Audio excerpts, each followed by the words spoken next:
प्रिय छात्र एवं छात्राओं, आरडी हिंदी लेक्चर में आप सबका हार्दिक स्वागत है। आज के इस वीडियो में हम लोग अपने कक्षा 10 की पाठ्यपुस्तक में शामिल राम नरेश त्रिपाठी की कविता स्वदेश प्रेम का अध्ययन करेंगे। तो आइए इस कविता के बारे में देखते हैं। स्वदेश प्रेम कविता एक देशभक्तिपरक कविता है जो उनके काव्य संग्रह स्वप्न में संकलित है। इस कविता में कवि ने पहले हमारे उन पूर्वजों का यशोगान किया है जिनके उज्जवल चरित्र की कीर्ति पूरे विश्व में आज भी फैली हुई है और जिनके कर्मों के साक्ष्य आज भी भारत भूमि पर जगह जगह विद्यमान हैं। उसके बाद कवि ने देश के नवयुवकों को अपनी मातृभूमि के प्रति समर्पण और त्याग के लिए प्रेरित किया है। तो यह कविता है, अतुलनीय जिनके प्रताप का साक्षी है प्रत्यक्ष दिवाकर, घूम घूम कर देख चुका है जिनकी निर्मल कीर्ति निशाकर, देख चुके हैं जिनका वैभव ये नभ के अनंत तारागण, अगणित बार सुन चुका है नभ जिनका विजय घोष रण गर्जन। तो इस कविता की व्याख्या के पूर्व पहले हम इसका संदर्भ लिखेंगे। संदर्भ इस तरह से लिखा जाएगा। प्रस्तुत काव्य पंक्तियां हमारी पाठ्यपुस्तक हिंदी के काव्यखंड में स्वदेश प्रेम से संकलित हैं। इसके रचयिता राम नरेश त्रिपाठी जी हैं। अतुलनीय जिनके प्रताप का साक्षी है प्रत्यक्ष दिवाकर, घूम घूम कर देख चुका है जिनकी निर्मल कीर्ति निशाकर, देख चुके हैं जिनका वैभव ये नभ के अनंत तारागण, अगणित बार सुन चुका है नभ जिनका विजय घोष रण गर्जन। अतुलनीय, अतुलनीय का अर्थ है जिसकी तुलना ना की जा सके या जो बेजोड़ हो। साक्षी का मतलब प्रत्यक्ष है या दृष्टा या गवाह भी कह सकते हैं। दिवाकर, दिवाकर कहते हैं सूर्य को। और निशाकर, निशाकर का अर्थ है चंद्रमा। रण गर्जन, रण गर्जन का अर्थ है युद्ध की गर्जना या युद्ध का घोष। राम नरेश त्रिपाठी कहते हैं कि हमारे पूर्वज बड़े महान थे, उनके बेजोड़ प्रताप की साक्षी सूर्य आज भी दे रहा है। यानी यह सूर्य हमारे पूर्वजों के बेजोड़ प्रताप का प्रत्यक्ष गवाह है। घूम घूम कर देख चुका है जिनकी निर्मल कीर्ति निशाकर, उनकी स्वच्छ और उज्जवल कीर्ति को यह चंद्रमा भी घूम घूम करके देख चुका है। देख चुके हैं जिनका वैभव ये नभ के अनंत तारागण। हमारे पूर्वज ऐसे थे जिनके ऐश्वर्य और कीर्ति को आकाश के इन अनंत तारों ने भी देखा है। अगणित बार सुन चुका है नभ जिनका विजय घोष रण गर्जन। हमारे पूर्वजों के विजय घोषों और युद्ध गर्जनाओं को यह आकाश अनगिनत बार सुन चुका है।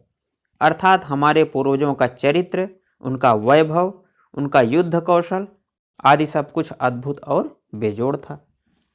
आइए अगली पंक्ति देखते हैं।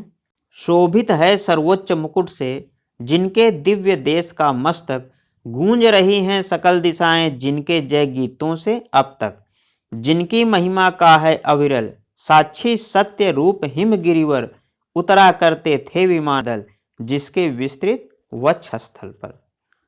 दिव्य, दिव्य का अर्थ है अलौकिक, अविरल का अर्थ है लगातार या निरंतर, सत्य रूप हिम गिरिवर यानी सत्य स्वरूप वाला श्रेष्ठ हिमालय।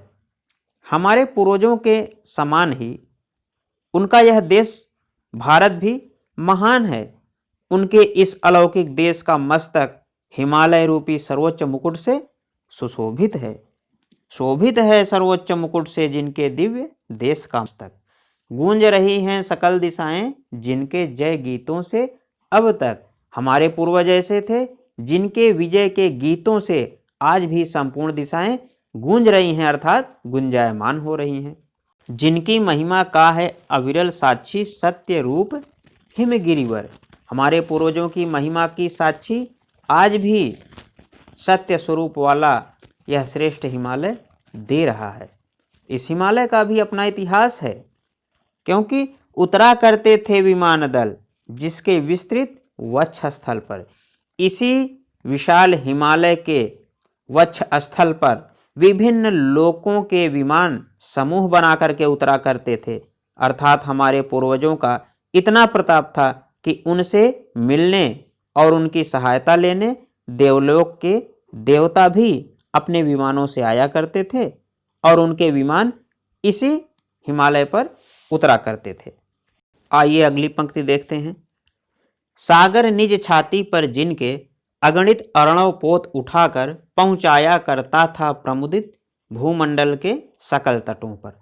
नदियां जिसकी यश धारा सी बहती हैं अब भी निश्वासर, ढूंढो उनके चरण चिन्ह भी पाओगे तुम इनके तट पर। अर्णव पोत यानी समुद्री जहाज, प्रमुदित यानी प्रसन्न होकर या प्रसन्नचित्त होकर के, सकल यानी समस्त या संपूर्ण, और निश वासर, निश का अर्थ है रात और वासर का अर्थ है दिन। कवि कहता है कि हमारे पूर्वज ऐसे थे कि स्वयं समुद्र भी उनकी सेवा में तत्पर रहता था। वह अपनी छाती पर उनके असंख्य जहाज उठाकर व्यापार आदि में उनका सहयोगी बनता था और विश्व के कोने कोने में प्रसन्नचित्त होकर उन्हें पहुंचाया करता था। नदियां जिसकी यशधारा सी बहती हैं अब भी निश्वासर। इस देश में रात दिन बहने वाली ये नदियां हमारे पूर्वजों के यश की धाराओं के समान ही बह रही हैं। धन्य थे वे हमारे पूर्वज। यदि आज भी तुम उनके पैरों के निशान खोजोगे तो वे भी तुम्हें उनके श्रेष्ठ कर्मों के रूप में इन नदियों और समुद्रों के किनारे देखने को मिल जाएंगे। ढूंढो उनके चरण चिन्ह भी पाओगे तुम इनके तट पर। अर्थात हमारे पूर्वजों के कर्मों के चिन्ह इन्हीं नदियों और समुद्रों के किनारे आज भी दिखाई पड़ते हैं। काव्य सौंदर्य।